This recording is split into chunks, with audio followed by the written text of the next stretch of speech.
Previously on What If? What if X2 was never built? Would Arrow still be in business? X is arguably what put Six Flags Magic Mountain on the map. So if X never opened, where would Magic Mountain be? Did Arrow stay in business? The short answer is yes, Arrow did stay in business. Arrow completely renovated their track design to make it more modern and smooth. They would even begin to build custom-launched coasters that were loaded with inversions from start to finish. It looks like aerodynamics still has a bright future throughout the next decade.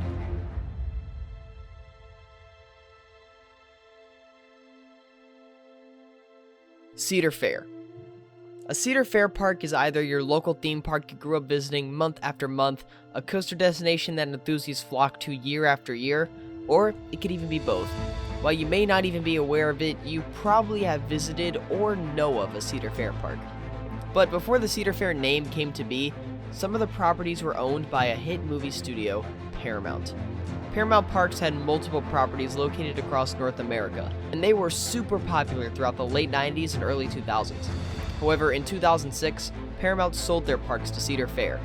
This was huge for each property once owned by the famous company.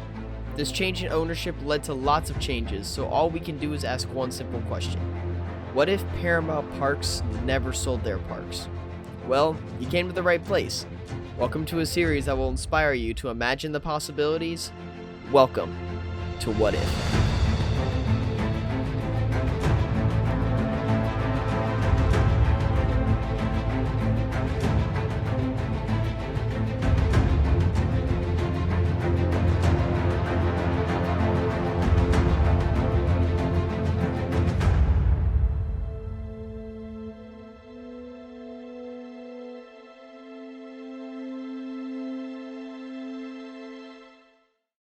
In 1993, Paramount had acquired a series of theme parks from the King's Entertainment Company, or KECO, a branch of Taft Broadcasting. These parks consisted of Kings Island in Cincinnati, Ohio, Kings Dominion in Doswell, Virginia, Carowinds in Charlotte, North Carolina, along the North Carolina and South Carolina border, Canada's Wonderland in Vaughan, Ontario, Canada, and Marriott's Great America in Santa Clara, California. Paramount decided to acquire the theme parks to try and follow Disney's example of promoting films and television shows through theme parks. Disney obviously was the king of this market, as was Universal, but in this deal, Paramount was allowed to keep the various existing Hanna-Barbera themed attractions. Soon after the acquisition, Paramount began adding more roller coaster attractions themed after their films and shows, like The Outer Limits, Face Off, The Italian Job, and Top Gun. Paramount would continue to add new rides, specifically roller coasters, to compete with Cedar Fair and Six Flags. Paramount Parks were doing well with a combined 12 million guests a year. But all that came to an end in 2006 when Viacom and CBS decided to split off into two separate companies. In the split, CBS was given the parks, but they had no interest in keeping them. They quickly put the parks up for sale, and by the end of June of 2006, Cedar Fair stepped in and bought the parks.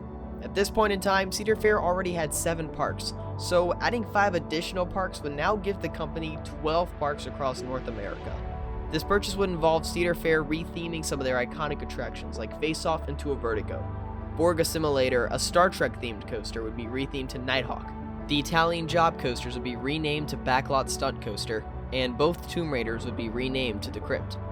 While it was good to see most of the rides stick around, for many of the rides it would ruin their charm, and some of them don't operate to this day.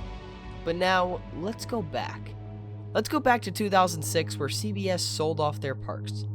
Now is where we brainstorm. What if CBS never sold the parks to Cedar Fair? Well, what if Viacom and CBS never split up? What if Paramount never sold their parks? Would rides like Tomb Raider still be around? Would Cedar Fair be as big as it is now? Would rides like Orion, Fury 325, and Twisted Timbers ever exist? Well, what this all creates is a Nexus event.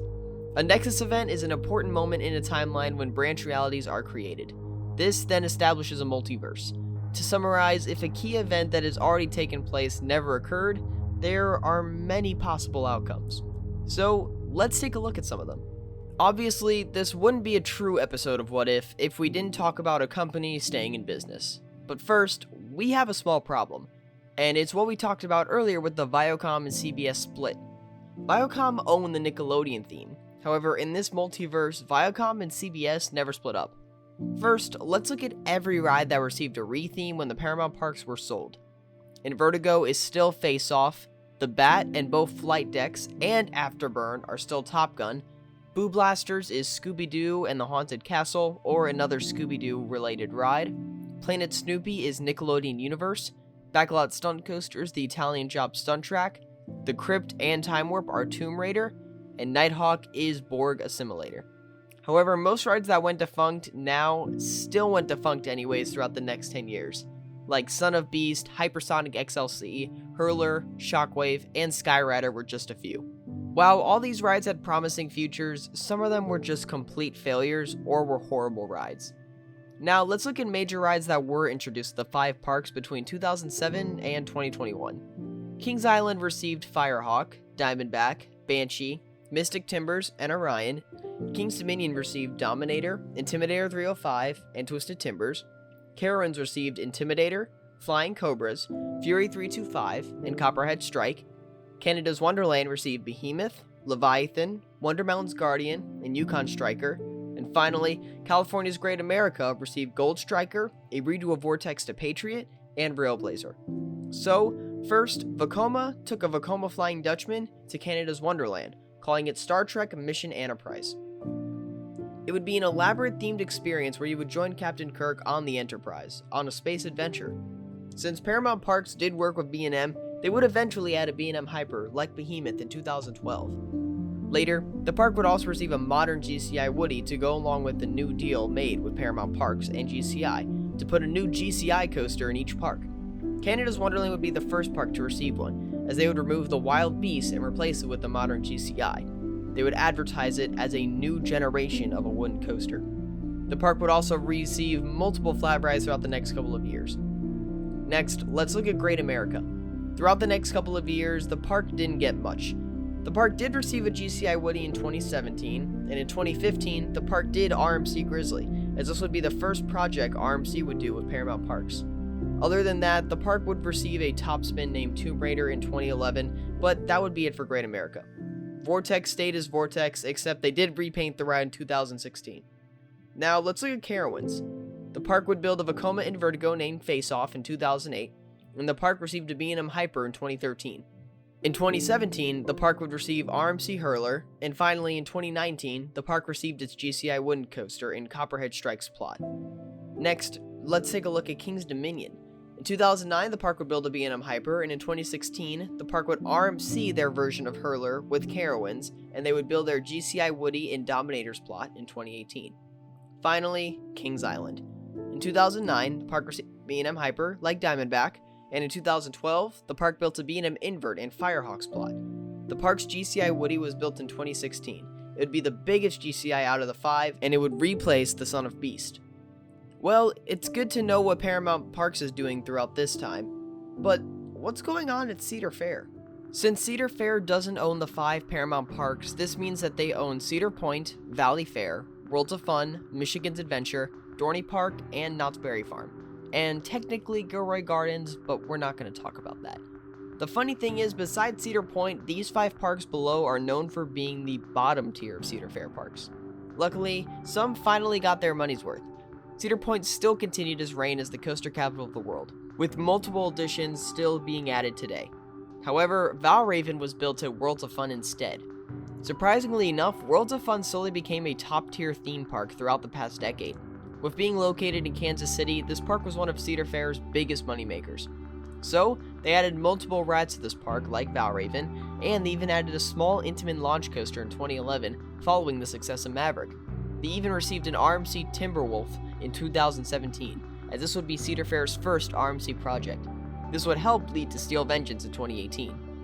Knott's is also doing well, with rides like Hang Time still being added to the park, and Boomerang was relocated to Michigan's Adventure in 2018. Michigan's Adventure would also receive an RMC Wolverine Wildcat in 2019.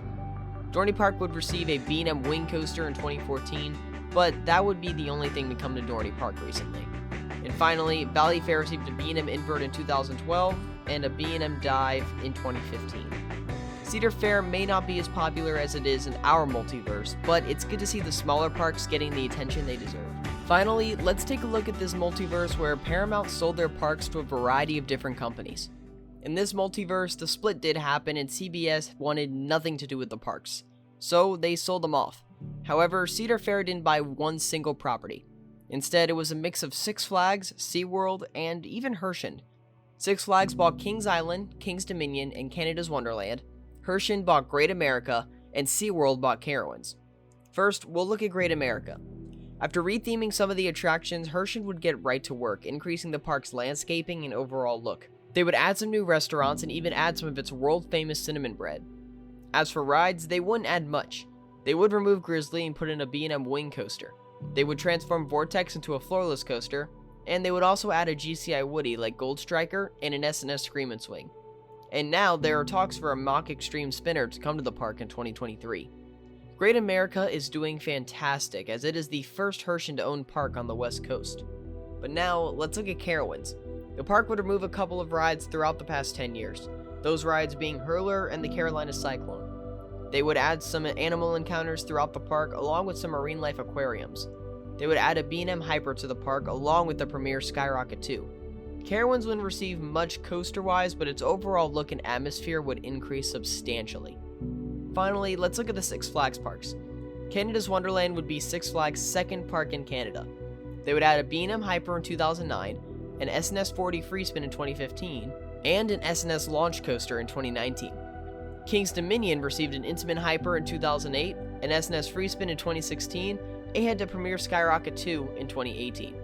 Finally, Kings Island received a B&M Invert in 2009, a P&M Wing in 2011, an RMC Woody in 2014, and another S&S Free Spin in 2021. I know it's a lot of rides, but that's Six Flags for you.